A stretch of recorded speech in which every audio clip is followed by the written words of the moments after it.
Hello दोस्तों, आप सभी का एक बार फिर स्वागत है मेरे चैनल फन फैक्ट एसकेबी पे। आज बहुत ही बेहतरीन इंपॉर्टेंट न्यूज़ जियोपॉलिटिकल न्यूज़ लेकर आया हूँ। जैसे कि आपको पता है मैं रोज़ाना लेटेस्ट जियोपॉलिटिकल न्यूज़ लेकर आता हूँ आप सभी को लोगों के लिए। तो आज भी बेहतरीन न्यूज़ है। एक्चुअली क्या है 5 से 6 इंपॉर्टेंट न्यूज़ आ रही है और आप लोगों को ये सब जानना बहुत ही ज़रूरी है। तो सबसे पहले वीडियो को लाइक कर लें, चैनल को सब्सक्राइब करके बेल आइकन को दबा के ऑल ऑप्शन को दबा लें। और आपको मैं बताऊँ तो एक रिपोर्ट आई थी, डॉन ने रिपोर्ट किया था और ये एक्चुअली यूएस पाकिस्तान के अब्राहम मिसाइल्स के बारे में रिपोर्ट थी और उसमें कहा गया था कि ये 41 बिलियन डॉलर का कॉन्ट्रैक्ट दिया गया है रेथियोन को, जो पाकिस्तान को 700 प्लस नए अब्राहम मिसाइल्स देगा F-16 जेट्स के लिए ऑपरेशन सिंदूर का। टोटल कॉस्ट थी कॉन्ट्रैक्ट की 2.5 बिलियन डॉलर। तो ये सितंबर को अनाउंसमेंट हुआ था। एक्चुअली ये अनाउंसमेंट हुआ भी था या नहीं हुआ था, बट अभी एक न्यूज़ आ रही है यूएस ने इनकार कर दिया है। उनके एम्बेसी ने साफ कहा है कि नो न्यू अब्राहम मिसाइल्स के लिए भी ये सिर्फ एक्सिस्टेंस मिसाइल्स के स्पेयर पार्ट्स और मेंटेनेंस के लिए है। मतलब जो मिसाइल्स पहले खरीदी गई थी, उनके स्पेयर पार्ट्स को दिया जा रहा हो मेंटेनेंस के लिए, ये किया जा रहा है। पाकिस्तान की डिफेंस में कोई अपग्रेडेशन नहीं है, ज़ीरो चेंजेस है। अगर बात करें तो 2007 में पाकिस्तान ने 700 प्लस अब्राहम मिसाइल्स खरीदे थे। ये कॉन्ट्रैक्ट मल्टीपल कंट्रीज़ के लिए था, UK, Germany, Israel etcetera, but Pakistan का हिस्सा सिर्फ सस्टेनमेंट के लिए ही था। पाकिस्तान शरीफ और army chief Munir recently Trump से मिले थे। उसके बाद ये रिपोर्ट्स थोड़ा-सा बढ़ चढ़ के रिपोर्ट्स मीडिया में आ रही थी। हमें भी ये लगा कि ये रिपोर्ट सही होगी, बट ये रिपोर्ट्स बिल्कुल फ़ॉल्स है, ऐसा यूएस ने कह दिया है। इंडिया के लिए गुड न्यूज़ है, पाक की एयर पावर अब नहीं बढ़ेगी, बॉर्डर पे टेंशन कम ही रहेगा, क्योंकि अगर पाक की पावर बढ़ेगी ना, तो ये बॉर्डर में हमको हमेशा टेंशन देंगे, तो इनको सरपास करके रखना बहुत ही इम्पोर्टेंट है। यूएस इंडिया टाइज़ को प्रायोरिटी थोड़ा-सा देना भी इम्पोर्टेंट है। एक्चुअली टैरिफ वॉर के कारण थोड़ा-सा घिसपिट चल रही है, बट थोड़े टाइम के बाद ये ठीक होगी और इंडिया को ये रिलेशन अच्छी मेंटेन करके रखना बहुत ही ज़रूरी है। आगे क्या हो सकता है, मई 2030 तक सिर्फ मेंटेनेंस का काम ही चलेगा। ट्रम्प वापस आए तो चाइना के लिए थोड़ा बहुत सपोर्ट मिल सकता है। लेकिन हाँ, बाइडेन ने तो पाकिस्तान को सरपास करके ही रखा था। तो दोस्तों ये न्यूज़ बहुत ही इम्पोर्टेंट है इंडिया के लिए। नेक्स्ट न्यूज़ की बात करें तो ये भी इम्पोर्टेंट न्यूज़ है। एक्चुअली क्या है, China India rare earth magnet का ड्रामा चल रहा है और ये यूएस का जो ट्रेड वॉर है ना, उसी का असर है। एक्चुअली क्या है, चाइना ने इंडिया से डिमांड की है। चाइना चाहता है कि इंडिया गारंटी दे कि heavy rare earth magnet US को बायपास नहीं करेगा। मतलब सिर्फ इंडिया में यूज़ होगा ये मैग्नेट्स। ईवी के लिए, रिन्यूएबल एनर्जी और डिफेंस के लिए क्रिटिकल है और चाइना चाहता है कि अगर हम इंडिया को ये चीज़ दें तो ये अमेरिका तक ना पहुँचे। एक्चुअली क्या है, चाइना 90% ग्लोबल अर्थ रेयर कंट्रोल करता है सप्लाई के लिए और अप्रैल 2025 से यूएस टैरिफ के जवाब में एक्सपोर्ट्स कंट्रोल लगाए हैं। थोड़ा यूएस को ये सब नहीं दिया जा रहा। अब इंडिया को भी नहीं दिया जा रहा था, लेकिन इंडिया को थोड़ा-सा दोस्ताना अभी स्टार्ट हुआ है थोड़ा-थोड़ा। तो इसलिए इंडिया को सप्लाई देने के लिए राज़ी तो कर दिया गया है, लेकिन वो चाहता है कि आप अमेरिका को सप्लाई ना करें। तो इंडिया का सीन यही है, इंडिया ईवी कंपनी जैसे टाटा महिंद्रा मैग्नेट्स पे ही डिपेंड है। शॉर्टेज से कार, बस, एफिशिएंसी व्हीकल पे ये इंडियन है। एंड यूज़र सर्टिफिकेट्स तो दिए हैं, लेकिन यूएस डाइवर्सिफिकेशन पे अभी क्लियर नहीं है। तो यूएस चाइना ट्रेड वॉर का थोड़ा-सा असर इसमें है। China, Europe, south east Asia को सप्लाई दे रहा है और इंडिया को प्रेशर में रख रहा है। एक्चुअली प्रेशर में रखने का इसलिए भी है कि अभी तक जो था ना, इंडिया अमेरिका के साथ ही था, चाइना को काउंटर अटैक करता था, अमेरिका के साथ मिलके क्वाड जैसे नेशंस के साथ G20 में सब कोई जगह काउंटर करता था चाइना को। अब लेकिन थोड़ा-सा ट्रेड ट्रैफिक के टैरिफ के कारण चाइना, इंडिया थोड़ा पास आ रहे हैं, अमेरिका दूर जा रहा है, इसलिए चाइना थोड़ा-सा अमेरिका पे भरोसा इस चीज़ पे नहीं कर रहा है, इसलिए वो क्लेरिफ़ाई करना चाहता है। अब आगे क्या? अगर इंडिया एग्री करता है तो ईवी सेक्टर बूस्ट होगा, वरना कॉस्टली अल्टरनेटिव से ग्रोथ स्लो हो सकती है। इंडिया को अपने रेयर अर्थ माइनिंग बढ़ाना होगा। इंडिया ने अभी म्यांमार के रेबल्स ग्रुप के साथ रेयर अर्थ एलिमेंट की डील की है, जो मोबाइल्स पार्ट्स में यूज़ होते हैं। नेक्स्ट न्यूज़ की बात करेंगे यूके इंडिया डिफेंस डील की। बहुत सारी डील्स हुई हैं एक्चुअली यूके और इंडिया के बीच में, जैसे कि आपको पता है प्राइम मिनिस्टर कीर स्टेमर अभी इंडिया आए हुए हैं और बहुत सारी डील्स कर रहे हैं। 125 बिजनेसमैन को साथ लेकर आए थे, लेकिन एक बहुत ही बेहतरीन डील हुई है इंडिया के लिए।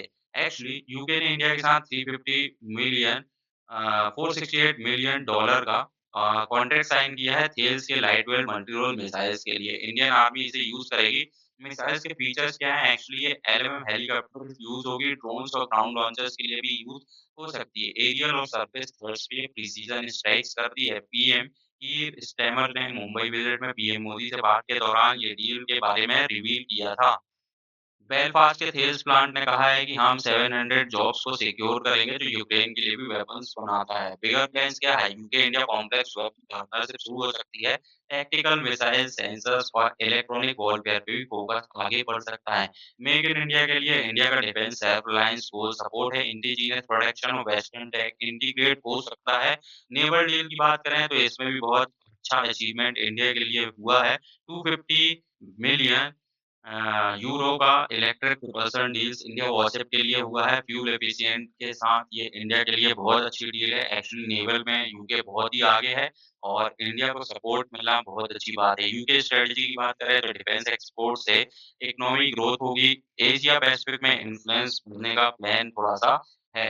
यूके इंडिया टाइज और स्ट्रॉन्ग होंगे, इंडो पैसिफिक में बड़े डिफेंस डील और हो सकते हैं, कोलैबोरेट होगा जैसे अभी एक यूके और इंडिया का नेवल एक्सरसाइज़ भी हुआ था, तो इस तरीके से इंडिया बहुत आगे आ सकता है वर्ल्ड में, तो बहुत ही अच्छा काम हुआ है यहाँ यूके इंडिया डिफेंस डील में। नेक्स्ट न्यूज़ की बात करेंगे, इंडियन आर्मी का नया वेपन सक्षम काउंटर ड्रोन सिस्टम।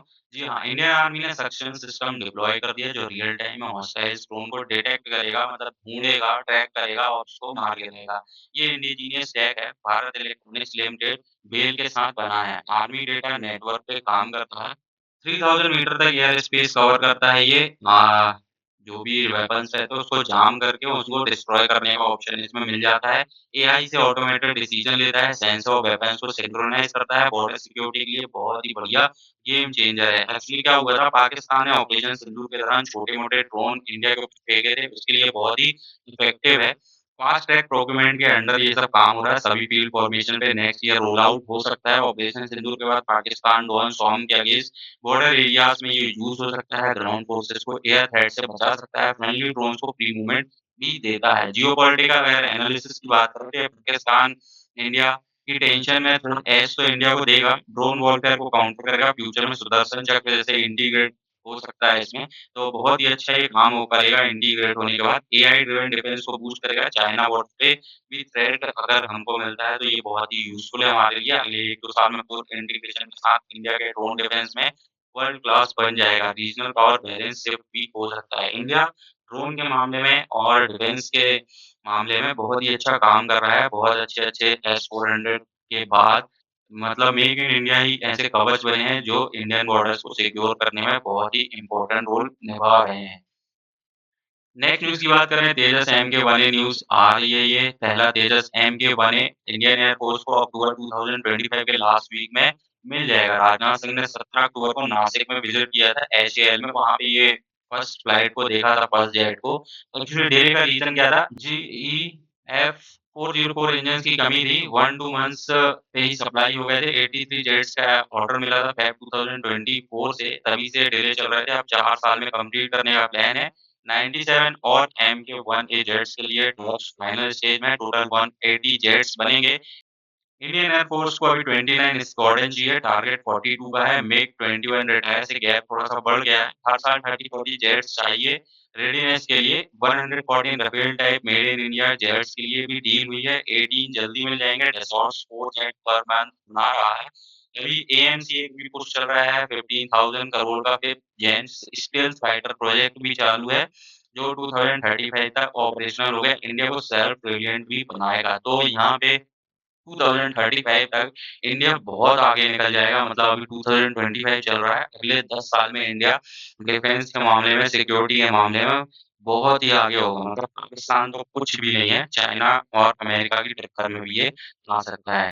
एक्चुअली तेजस के बारे में थोड़े चैलेंजेस भी हैं, 200 टू 250 जेट्स और चाहिए थ्रेट्स काउंटर करने के लिए। पैरेलल प्रोडक्शन लाइन्स नहीं है, तो 2030 प्लस तक गैप रह सकता है। अभी इंजन सप्लाई फिक्स हुआ तो आईएफ 2030 तक सुपर स्ट्रॉन्ग हो जाएगा। नेक्स्ट न्यूज़ की बात करें, मंगल मिशन मंगलयान 2 मिशन का न्यूज़ आ रहा है। मंगलयान 2 एक्चुअली इसका इसरो के SAC director Nilesh M Desai ने कहा है कि मंगलयान 2 2028 से 30 तक मार्स पे लैंड कर जाएगा। काम अभी शुरू हो चुका है और इस बार सॉफ्ट लैंडिंग की प्लान है। पहली मंगलयान ऑर्बिटर थी, ये रोवर सॉफ्ट लैंडिंग करेगा। इंडिया बनेगा थर्ड या फोर्थ कंट्री जो मार्स पे लैंड करेगा। मार्स की थिन एटमॉस्फेयर में पैराशूट मोटराइज्ड व्हीकल से लैंडिंग होगी। मून से टेक्निकली बहुत ज़्यादा ईज़ी होगी और कंट्रोल जो है वो अर्थ से रिमोट के थ्रू किया जाएगा। मिशन ईएसए और जापान के स्टैंडर्ड्स को चैलेंज करेगा। इंडिया की सेल्फ रेलिएंट स्पेस टेक को ये वर्ल्ड क्लास दिखा सकता है। इसरो के सैटेलाइट टॉप क्लास है, लेकिन लॉन्च कॉस्ट जो है वो स्पेस एक्स से डबल है।